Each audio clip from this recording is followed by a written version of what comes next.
Hello, good evening, and welcome to the tea room on a Tuesday night. I hope you're all well. So, maybe crap and rainy and cold out there, but all nice and snuggly in here.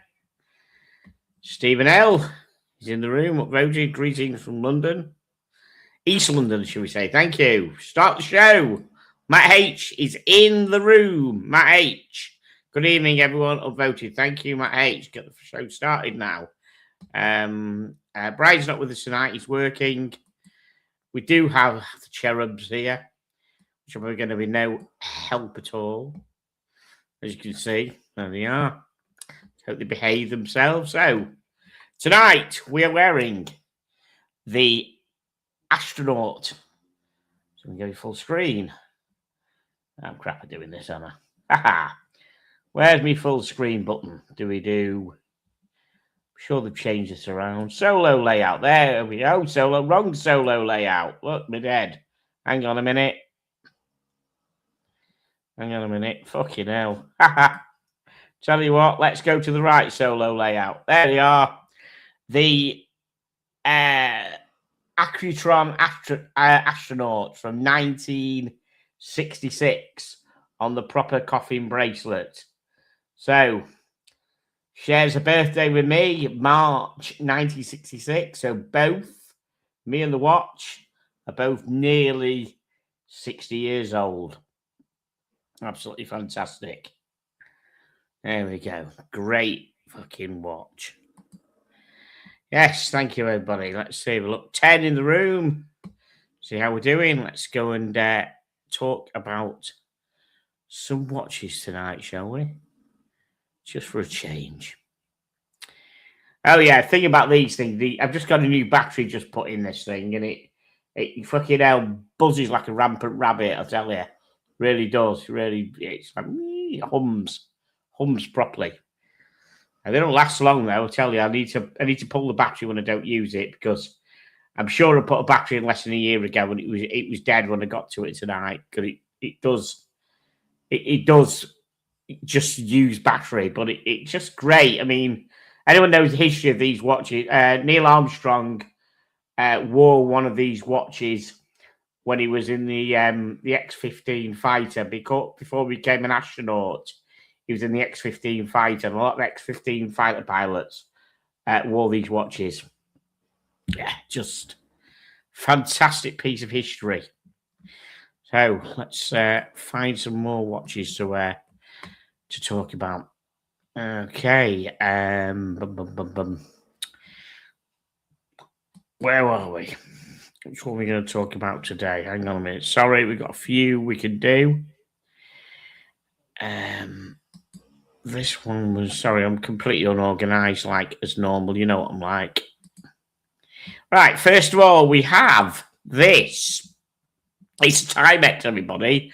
Timex Mark 1 Automatic, a faithful and truly accessible take on the military watch genre. So, they've entered the three-hander military watch market, looks of it. I don't know if they did before. It's called the Mark 1 Automatic. Very clear, very sort of like field watch. Yeah, so feel all about it. It was quite nice. I'm going to get somebody, and it's by the love of them out there, but it's quite nice. At least it's not quartz. It's an automatic. So it says return to mechanical watches after a decade-long hiatus. Quartz watches still dominate their portfolio, of course, but ever since the brand first ceased mechanical production in 1982, a renewed focus on mechanical collections at mid- and mid-tier levels. Okay. So it's a Timex that can rival Seiko, Bulliver, and Hamilton counterparts today. So I'm not saying everyone's in the market for this. It's probably too small for quite a few of our esteemed viewers. What does everybody think of that? Matt H says quite like Timex. Yeah, I mean, So there's a lot of them out there. It's quite nice, though, isn't it? For a military-inspired watch.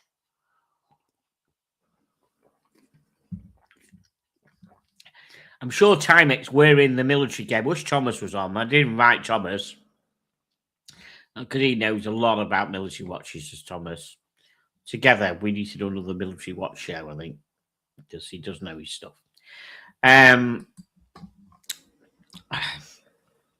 So this guy says, I vaguely remember 1970 hand-wound Timex Mercury that he got me a hand-me-down in the early 80s.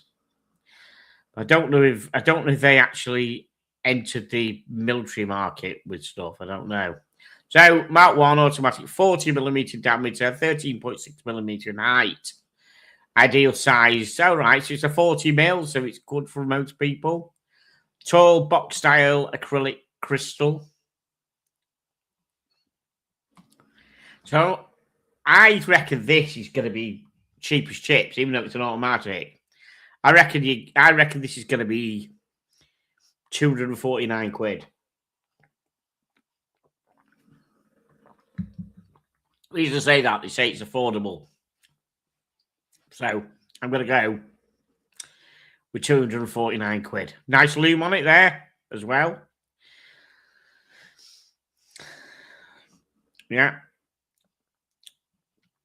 Looks and feels every bit as good as a Hamilton Khaki, which is a £400 watch, which is good. Get your prices in, guys. What does everyone think it is? I'm going with 249 quid.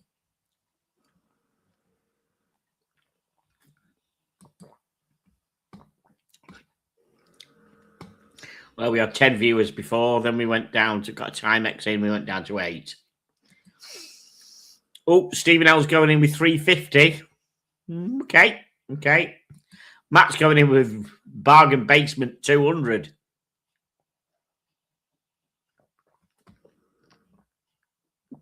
Anybody else wanted to have a crack at how much this is? Okay, there's a push pull down crown and water resistant. It's 50 meters. A screw down crown 100 meter would have been great. He said, no, it's not. It's field watch. Get it fucking real. The original CWC G10. That's not 100 meters, and that's a field watch, and that was issued in the 1980s. So get over yourself. 50 meters for this type of watch is enough. A Speedy is 50 meters, guaranteed 50 meters a Speedy, and that does splash down. So get over yourself. 50 meters is absolutely fine. 20 millimeter green Cordura fabric strap with leather backing, quick release levers. One more look at it, guide, before we probably get to the price. If anyone wants to stab.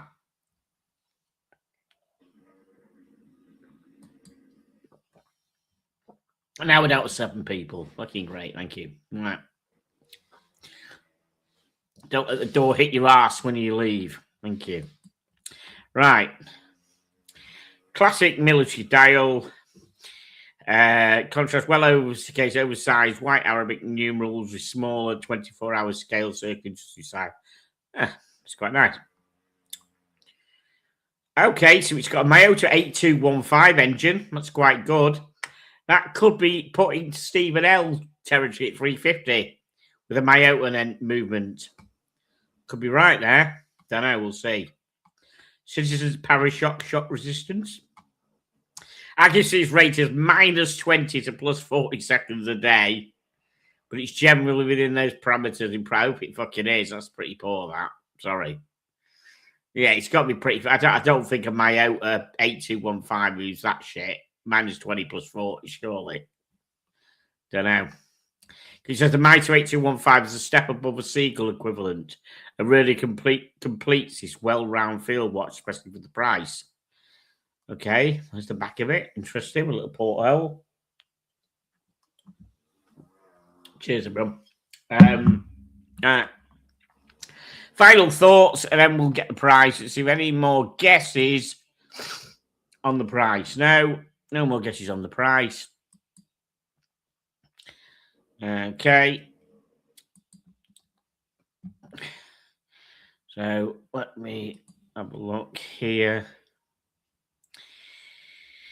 Yes, a spec of an MILW 46374, which was like the military reference for that type of 1970s field watch. So close competitors: Timex Mark Timex Mark 1, and Bolivar Hack, which I have, a Seiko 5 SR PJ85. I have got it, or may have sold it. I don't know. I had one. I can't remember if they've got one, actually. Sorry. I don't know if I've got a Seiko 5 SRP J85. I did have one. I may still have one, or may not. Padea's Field Watch. Don't really. I know it, but I don't really want it.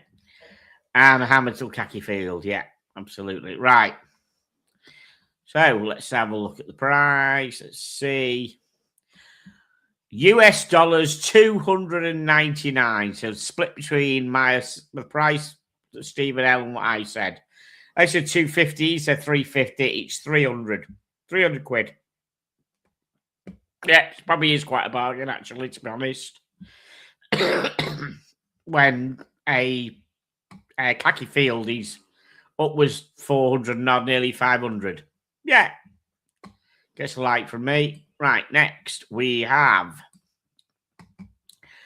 the Breitling Navitimer B01 chronograph 43 Aston Martin Formula One team in titanium.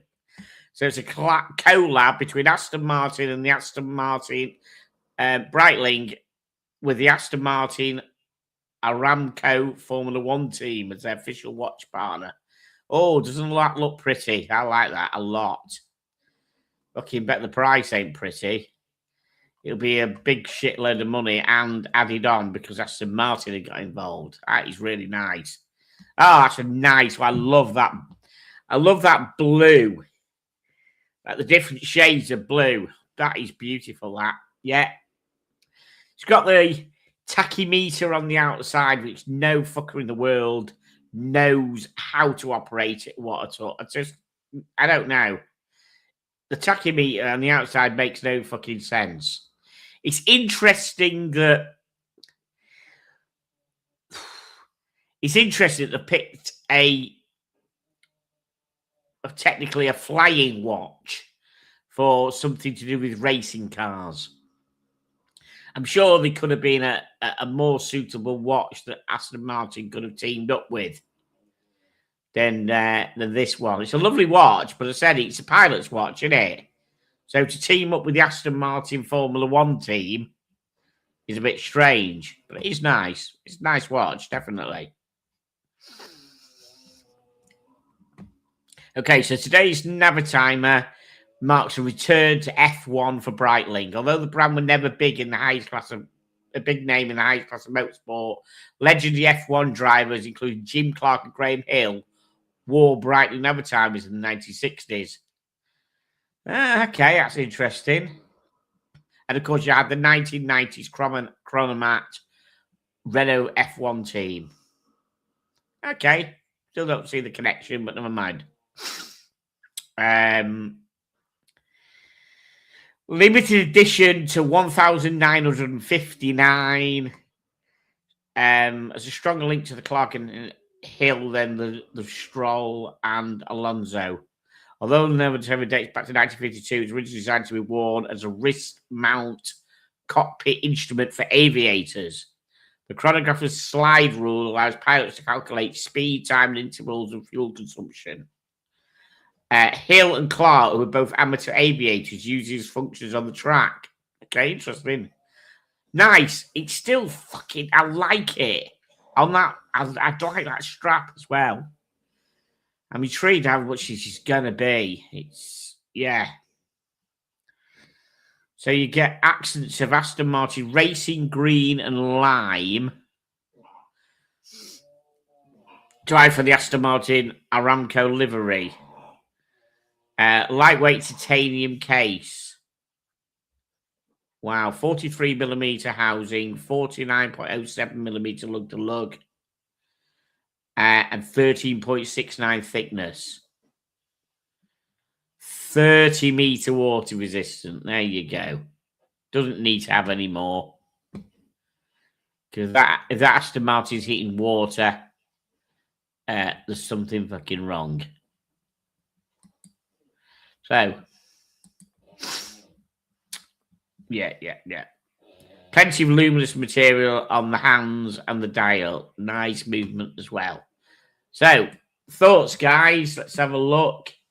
Matt H says, not for me. I always find Brackley Chronograph far too busy. Yeah. You're an acquired taste, Matt. But fucking classic. I do like them. Yeah. I mean, you only need one chronograph, and I've got fucking loads. So, what's one more to the collection? Yeah, nice. But this is going to be, I reckon, this is going to be $6,500, I reckon. I'm going for 6,500 on this. Defo. 100%. 6,500. So, what does it say on the back? Certificate chronometer 1 of 1,959. Instruments for drivers. Fair enough. So it's got a caliber 01, COSC certified chronometer with 70 hours power reserve, sapphire window, black rotor, made of tungsten and PVD coating. Yeah. Very, very nice looking watch. 100%. Okay, the first time you'll see the Brighton logo on the Aston Martin Aramco and Team Apparel will be on February the 9th. Okay, yesterday. That's when the whole team will unveil the AMR 26 F1 car. What we can now reveal is the price of the limited edition Breitling, €10,500. Okay, so let's have a look how much that is. £9,155. Yeah. If I had to spend that kind of money on a watch, there are other watches that would go before it. Before I bought that, 100%. If I was going to spend that kind of money. Yeah, Stephen L. Well, Matt H went for 8K. Does it say Aston Martin on the back? I don't think it did say Aston Martin on the back, which is quite surprising, isn't it? You're right. It didn't say Aston Martin on the back, does it? Go back. Oh, yeah, sorry. It does on the rotor there. Yeah, it's got Aston Martin on the rotor. It's got Aston Martin Formula One team on the back there. So, yeah, Matt H thought 8K. Stephen L went 8.5. You know, everyone was wrong. It's like 10, yeah, 9,100 quid. Nice watch, but as I said, there were other watches that I would have before that. Okay. Let's see what else we've got here. Let's have a bit of uniqueness, shall we? A bit of madness. Yeah, bit of madness. Urwerk, the UR100V LS ceramic. So that is, ladies and gentlemen, is a white ceramic case for the looks of it. There we go. Again, an absolutely acquired taste. But as you can see there, when you look at it, the time there is 8:17. So you've got the 8 showing there, and you've got the little red arrow there that reads 2 minutes, 2 minutes after the 15. So that is 8:17. So I'd say once you get used to it, that's pretty easy to tell the time quickly. But as I said, it's an acquired taste. But I bet you if you turned up to a red bar, there'd only be one of them showing around. And, you know, not many people will have one of them. I bet it's bloody expensive. So let's have a look. White ceramic case. They do know how to make watches, don't they? Okay. There is, of course, This, of course, kind of definition of a complication that is useless on a practical level. Yeah, he's yeah, it's very interesting. And if you went to a party where there were no watch nerds in there, everyone would think, what the fuck is that on your wrist? They just wouldn't understand you at all. I mean, look at the back of it there. Look at that. That is fucking amazing, isn't it? Right. Let's have a look what everybody thinks of it. No one's going to comment on it at all. On the other. It's not everyone's cup of tea, but it is fairly interesting. Go down and show another look of it for people. There you go. Look at that. What's it got written there? It's got Earth. It's got Uranus. Does Uranus look like that? Different show. Sorry. Right. Old joke's always the best. Right. White ceramic case. I'm going to take a punt on this price of this one. Is going to be 95,000. Plucked it out. Don't know. It's not a door kicker watch. 95,000, I say this is going to be, just because it's an over and it's just fucking nuts. Right, just docks the price there, and it's not 95,000, but never mind. Someone might. Let's have a look what everybody else thinks. So Stephen O's going for 55. He's closer than me. Matt H is going for 150. He's way out compared to me. I just caught a glimpse of it after I gave my price, but I'm not changing it. It's not quite as high. It's not quite as high as I said, and not quite as high as Matt said. The price of it is 67,000 Swiss francs. So that is £63,957 and 86 pence, my dears. That's pretty bonkers. No, it's not as much as I said, not as much as Matt said, and it's still too much, isn't it? It's definitely spend that kind of money on a watch. I just don't know. Right. What else have we got? Let's have a look at this, shall we? The Cadola. Now, I've never heard of Cadola.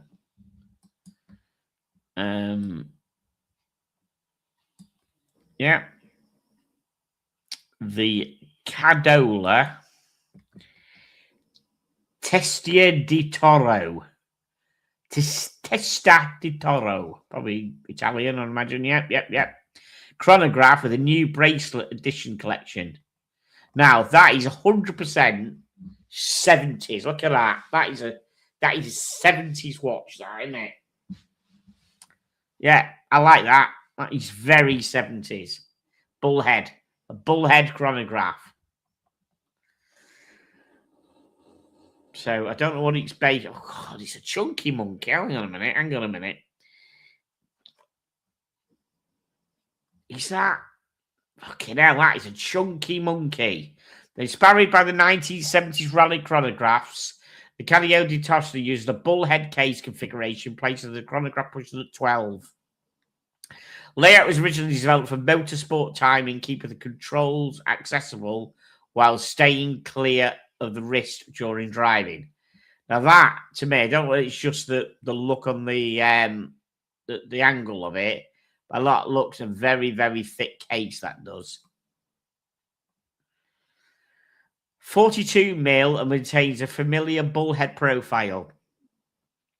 With the pushers positioned at the top of the case, the watch is orientated around function first. The dial is designed for quick reading with strong contrast and straightforward sub-dial placement. Okay, the release of the Territorial, the steel bracelet for the first time, 22mm bracelet games, so it gives a more substantial feel. That is nice. Come on, guys, that is a nice chronograph, isn't it? I think it's really nice. 100% 70s style. Yeah, I do like that. No idea how much it's going to be. No idea what movement's in it. So let's read on. But I do like that. I actually like it on the bracelet as well. You know me. And no, I wouldn't put it on NATO because it wouldn't suit a NATO. Nah, would not suit a NATO at all. Might suit a nice two-piece leather strap, like a worn leather strap or a rally strap with the holes in it. But no, not NATO. But looks good on the bracelet as well. It would look good also on a mesh bracelet or like one of those ones on the Doxa, one of those Doxa bracelets as well. Yeah, definitely very nice. Right, let's see if we can find anything about the... Right, I'm going to go for price now. I need to find out what movement it is, but I don't want the price to come up first. Just hope it doesn't. It's given the price. Damn, sorry, guys. Didn't even tell you what movement seemed to be in it, and it's come up with the price. Bollocks. And the price is cheap. 189. It's got to be quarters on it. $189. That has got to be a quartz movement, hasn't it? 100% for that price. Okay, I'm going to go off Peast a minute, and I'm going to click on the website and see if it tells me. Right, I'm just on the website a minute, guys, because I'm just gonna see what movement's in it, because that's fucking cheap. 100% it's got to be. Wow, sold out. Look at the fuckers. They've nearly all sold out. Okay, that one hasn't. Racing Ruby. Well, yeah, they've all bloody sold out. Wow. I don't think they're limited. Let's just typically click on that one and see if we can find out what movement's in it. Okay, about this watch. Specification. Movement. Japanese quartz. Yeah, it's a Japanese quartz movement. Yeah. Yeah, but still, very, very pleasant looking watch. 225 quid. And they're all sold out. Okay. Yeah. Okay. Beads of rice. Thank you, Matt. I was actually scratching for that fucking... trying to remember. And I should remember. Thank you for that. Yes. Great colours. Yeah. Yeah, bullheads are nice. Yeah. Correct. They are.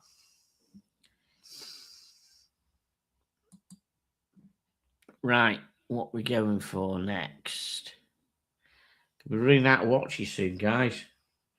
Might be on Ask Tickers a question soon if we run out of watches. Right. Another field watch here. Another one. Here we go. The Unimatic Modelo Cynic US5 BL, which probably stands for black, I don't know, limited edition. So the reimagined Modelo Sync is another hit for the Italian brand. So as you can see, it's another military-inspired watch. It doesn't have numbers on it, which is different because all the military-inspired watches that I know of this style normally have the standard numbers on it and a 24-hour track on the inside. This has got nothing. But it's still a nice-looking watch. It's different on it. So it's Unimatic's probably going to be automatic. It's on a NATO, guys, which, of course, is always favourable for me. I like the crown. It's got a larger crown than all the rest. So if this is a 38 or 40, presume it will be, The crown on it is quite large, which I quite like. Because sometimes on these watches, it's tiny to get hold of the crown. This, of course, doesn't have a crown because it's on the back, being an electronic watch. Right. He said, it is no secret that I'm a fan of Unimatic, says Jorg from Fratello.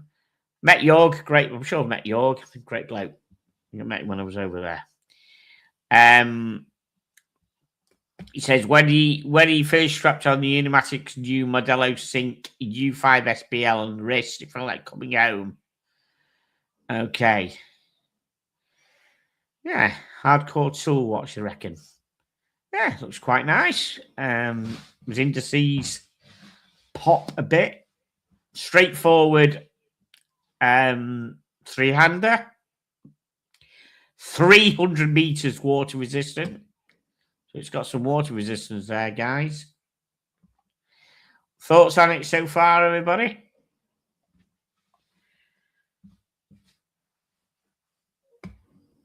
Put your comments in, what you think of it.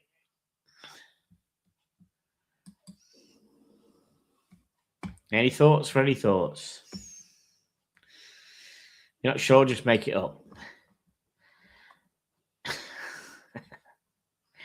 Okay, and the price has come up already. Why do I fucking bother when the price keeps coming up early? Sorry, guys. Never expected the price to come up that early. Thought at least get a crack at it. Okay, regular stainless steel, €1,100. And the Stealthy Black UL BLN is 1,220. Why do they have to come up and put the price early in and then continue? Fuck me dead. Never mind. 36 mil, oversized 8mm crown and 22mm lug space. Interesting. So it's a 36mm case and a 22mm lug. Yeah, that's a bit. Yeah, I can see now. That does look interesting. I don't know. Yeah, I can't oversee that now, guys. A very small case with a big 22mm wide strap. It's a bit wrong. That sorry, different. Normally, a 36mm will have an 18mm lug width. No, it'll be 18mm because that's what the standard NATO strap originally came out with. It was 18mm when it first came out. And when you see Bond with his Rolex, that classic scene, he's got an 18mm, what we call the Bond NATO, on a 20mm thing, and you can see the gap. It's an 18mm strap on a 20mm watch. Always looks weird. That's a classic Bond look. But this is said, this has got 22mm lug width on a 36mm watch, and I knew there was something odd looking. I should have spotted it when I first saw it. Yeah, it definitely looks odd. I don't know if I'm a fan of that now. Stephen L likes it. That's fine. Matt H said striking dial, simple but effective. That's a yes from him. Good guys. Yeah. Okay. As long as the strap thing doesn't bother you. Now I've seen it, now I've read about it. I just spotted it and thought it looked a bit odd. And then when I read about it, I thought, okay, that's interesting. Okay, it's got Modelo 5 on the side. Okay, that's a key, not so keen on the right and on the side like that. I don't think it needs it. Never mind. Oh, that's a nice loom. There's no doubt about it. I'll burn your eyeballs out. That is quite good, that. But a three-hander, that is quite a nice little loom on that. Yeah, definitely. Okay. It comes with an olive drab NATO seatbelt strap with stainless steel hardware, and additional buyers will get a sturdy black leather strap with quick release bars as well. Okay, good. They're giving you some value, guys. They're giving you a leather strap and they're giving you a NATO, and they're giving you quick release bars as well. Yeah, okay. We can probably... But might grow me. Just I'm a purist, aren't I? I'm used to these field watches being 36 mil, so heads up, they got done well with that. But then I'm used to an 18 mil strap on it, and that's what I'm used to. So any field watch of this nature that's 40 mil or 39 mil or even 38 mil, don't like it. Should be 36 mil because that's what size they normally are. But then again, I said the strap should be, in my opinion, 18 mil.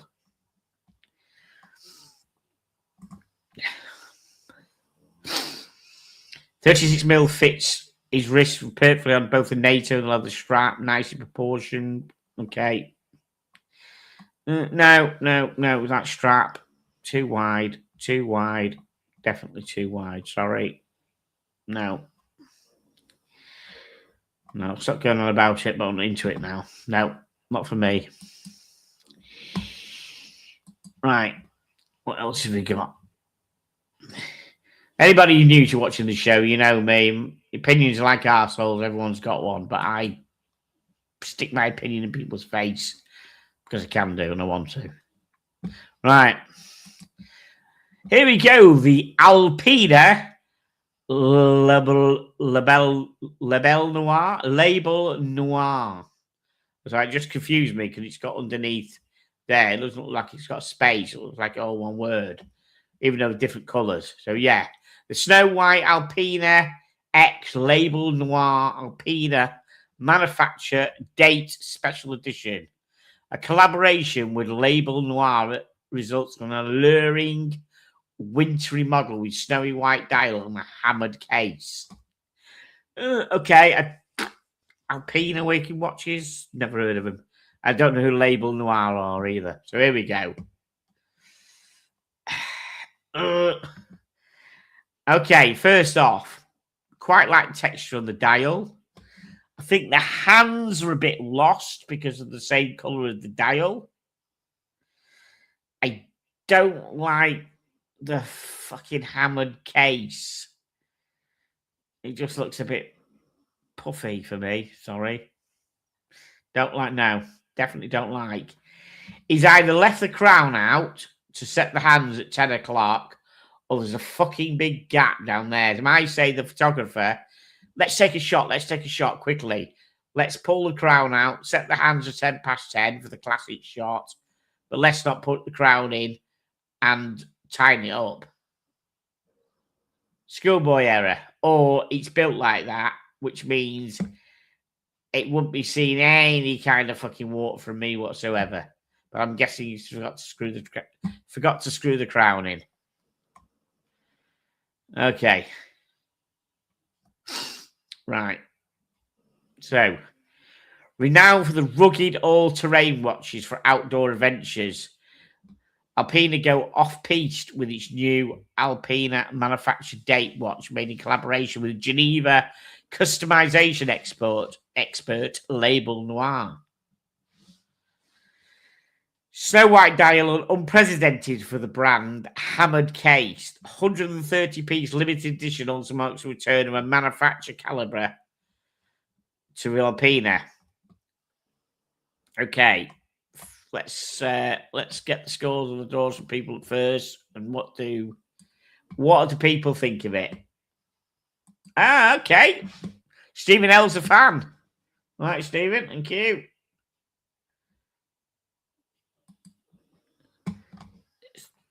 You're a fan of everything. I just think if you look at it quickly, especially not at night, night's going to be good. Hopefully, it's got some loom going on. I just think if you look at it quickly, you've got to find the hands, the loss of the dial, because the hands are white and the dial's white. I think you could have maybe given them blue hands. I think the blue hands would have. Yeah, I think you should have given it blue hands, and it would have looked quite nice. Would have set it up, but it's all white. The fucking lot's white. Apart from the case, of course, be white dial, white hands, white strap. Blue hands would have set that up quite nicely. What's everyone else think of it, guys? Don't be shy. Do not be shy. What's on tonight? Is there any football on tonight, guys? What's going on? I know we don't have a massive load of people, but we've only got 7 in. Who else is playing tonight? Is OC on tonight? Someone should check for me. Who else in the YouTube world streaming tonight, guys? Just having a look, because no. Right, let's have a look. Says it makes it positively wintry. No shit, Sherlock. Producing attractive grade white dial balls, enhancing the aesthetics of the stainless steel case, make a departure from the more robust cushion-shaped case of the Alpina siblings. The collaboration features a round 41.5mm stainless steel case with a depth rating of 50 meters. To recreate the texture of snow-covered granite rock. Oh, that's what it's supposed to be, is it? The stainless steel bezel and lugs are hammered. The subtle sparkle of the case is reminiscent of a Florentine jewelry designer, Carolina Bussi's cold hammering technique used for AP on the cases of several Royal Oak models. Okay, no, not a fan. I personally think it's more girls watch, but I don't know. Perhaps it's just me saying that. Don't know.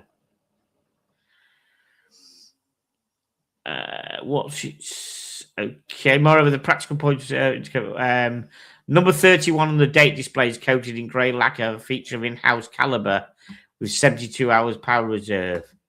The dial is protected by a glass box sapphire crystal. So, Swiss made, one of 130. Anyone want to take a stab at how much it is? Lots of football, I think. Right, there's football tonight, is it? Thanks, Matt. I thought there might be. I think there was last week as well. Watch dial looks like paper. I don't like it. Okay, yeah. Okay, thanks, Matt. Let's have a look. I reckon it's going to be fucking hell, 1,050 quid. I'm going to go for 1,050 quid. It's got their in-house movement, made in Swiss movement, and it's limited to 130. So I reckon they want 1,050 quid for it. Don't you stab at any price, you guys.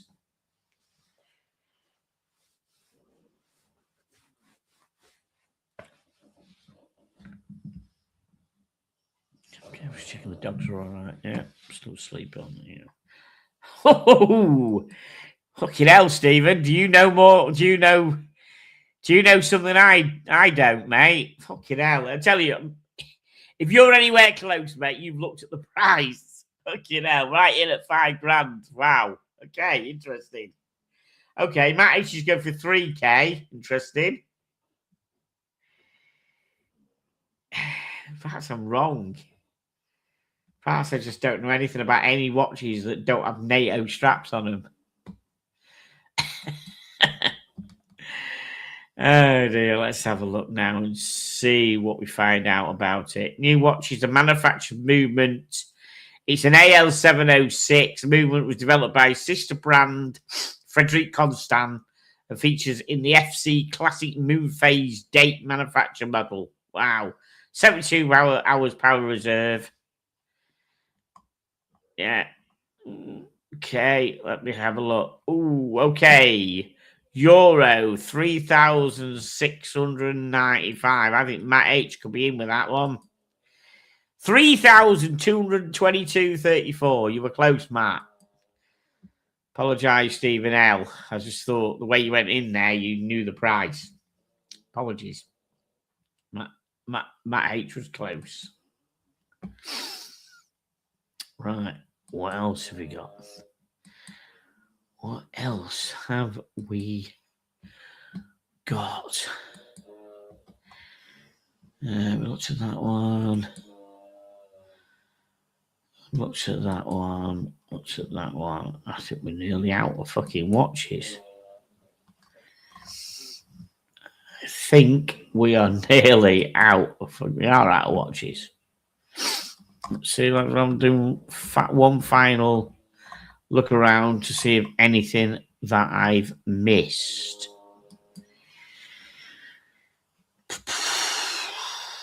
There we go. There we go. It might be interesting. Let's have a look at this. The Fiers Brunswick 40.5 jump hour Celestial limited edition. See that, guys? Wow. That's quite bold, isn't it? That is a bold watch, that. Yeah, that's quite interesting. Quite like that, actually. Not usually my thing, these kind of jump hours, but I think that is actually quite nice. Got the old onion crown, and I like the case shape. It's kind of really kind of retro kind of case shape there. Yeah, I quite like that. As far as jump hours go, what does everyone else think of it? Okay. Stephen L says, wow. Is that, yeah, was that to the price of that or to this? To this, I would say 946. Yeah, to this. So I take it Stephen L's a fan, is he? Yeah. Matt, what do you think of it, mate? What do you think of this? Probably not your bag, I don't think, but if you to get a jump hour, I think I've seen worse ones. Oh, you're going for 4.5K. Okay. Yeah, it is. Tell you what, it is. I don't know if anyone saw it, guys. I mean, I said Fiers has resurrected basically the company from, I think it's his grandfather from years ago, and the moving factories. And he did a tour the other day on YouTube, like a 15-minute, 20-minute tour of their new premises. It's amazing. Absolutely amazing. It's going to be really spectacular. I think it's still going to be in Bristol. But yeah, he just showed you this is going to be this. And it's amazing. Check it out, guys. If you find it, so look for Fiers on YouTube. You'll see this. Yeah, you'll see the tour of the new place. Very interesting. Right, back to this. Let's have a look. Okay, so it's got an aventurine dial and mother of pearl. 180 years is a Fiers watch company founded in 1846, a respectable 10 years since a re-establishment by Edwin Fiers' great-great-great-grandson, Nicholas Bowman Scargill. That means good reason for celebration. Following the announcement of the Brunswick 1846 edition, the brand keep rolling with a very special limited edition of its Brunswick jump hour. Yeah, it's only 75 pieces are going to be available, and it's 40 and a half. It's 40.5 millimeters. Yeah, I think that looks absolutely spectacular. Definitely, that looks beautiful.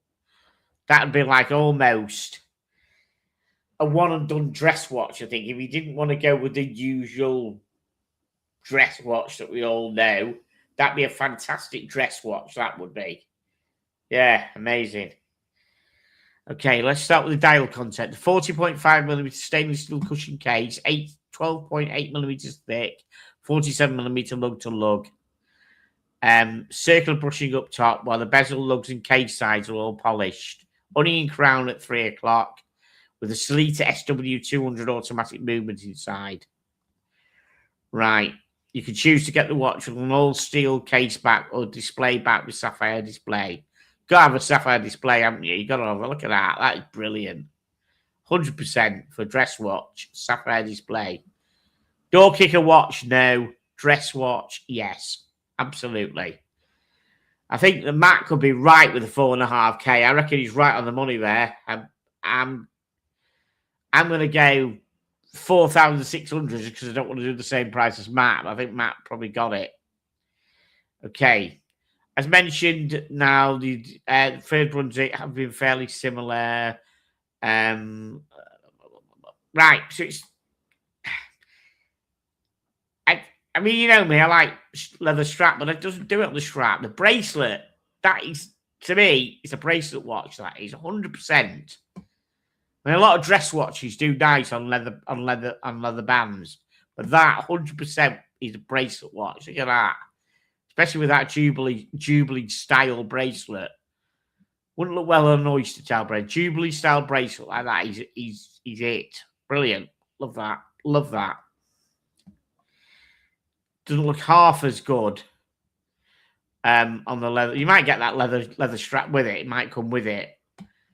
The dial of the limited edition doesn't feature a minute track in the centre. Instead, the Celestial style minute track is now printed in silver on the aventurine outer ring.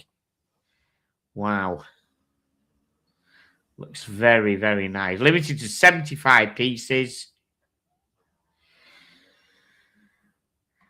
No, yeah, that is definitely a beautiful watch, that is. Oh, so £4,200. So Matt said, what did Matt say? Matt was just very close, wasn't he? He said 4.5. So Stephen L said 5,000. Matt says 4.5. Yeah, 4,200. Oh, on the bracelet, which I was going for, €4,400 or 3,790. Oh, that was your €4,200, £3,600 on the leather strap, or 3,791.67 on the stainless 5. These prices are excluding VAT. Very nice. That'll. I think that will sell out very, very quickly. Definitely sell out very quickly. That will 100%. Right. What else have we got? Anything else? We run out of. We run out of watches. Let's have a look. Okay. What is this? Never saw this before. Let's have a look at this then. Finally. Never saw this a minute ago. A forgotten cinematic classic, a Timex Red Vega 1978 reissue. Cinematic? Okay, go on. What are we on about then? Let's have a look now. Okay. Trying to find out what the cinematic bit is.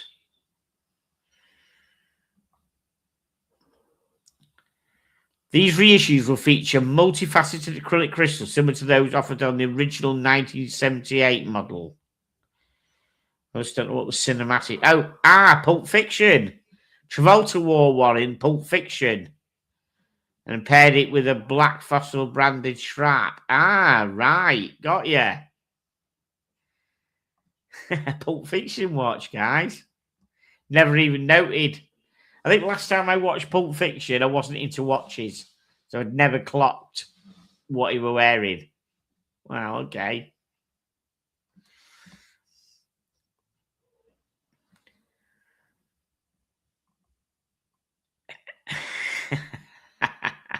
What does everyone think of that, yeah? What do you think of that one, guys?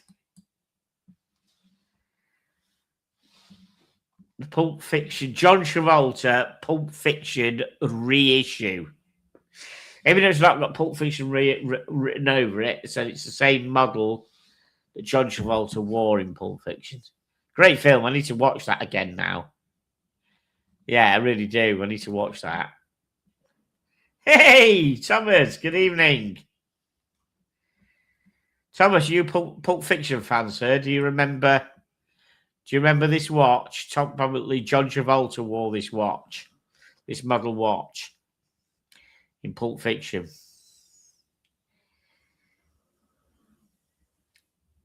It's not for me, but I just thought I'd show it. Put your thoughts in the comments, everybody.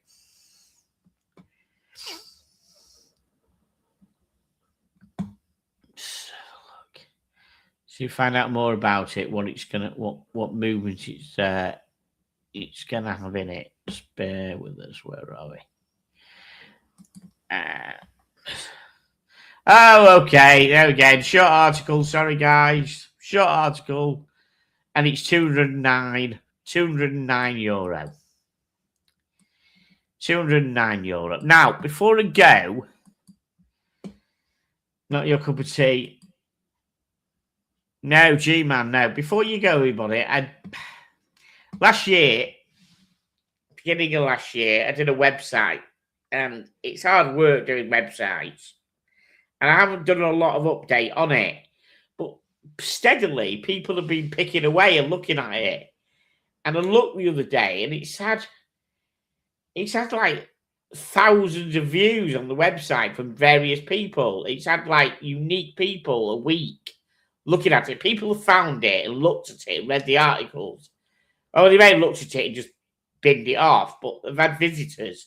I've had unique visitors every day. And I've had about 8,000 or something views or something ridiculous on it. I didn't expect, because I've not really updated on it for ages. So if you've got a chance, go and find my Tea and Tickers website. I can't remember the exact URL, but you'll find it. It's out there. And subscribe to it. You don't cost anything to subscribe to it. You just subscribe to it and add it to your email and have a look at some of the articles I've done. I'm gonna have to resurrect it at some point. I thought it was it's hard work, and as you know, I've had a bit of shit going on with jobs and everything like that and stuff. But I just noticed when I got my stats from the web company who hosts it that I still have loads of views. I still get views every single day. I still get unique views every single week. And I've got I think it's about 8,000 views or something ridiculous. I don't know what it is. Can't remember. I'll check now. My stats are on my phone, which is obviously the Cray Cam. But I was quite surprised. If you stay on us 2 seconds, I might just have a quick look and see if I can find the email quickly. On my web stats. It might be easy to find actually on my Tea and Tickers email, but I was quite surprised actually. Let's just see if we can find the information. Just talk amongst yourselves a second, and I'll see what it says.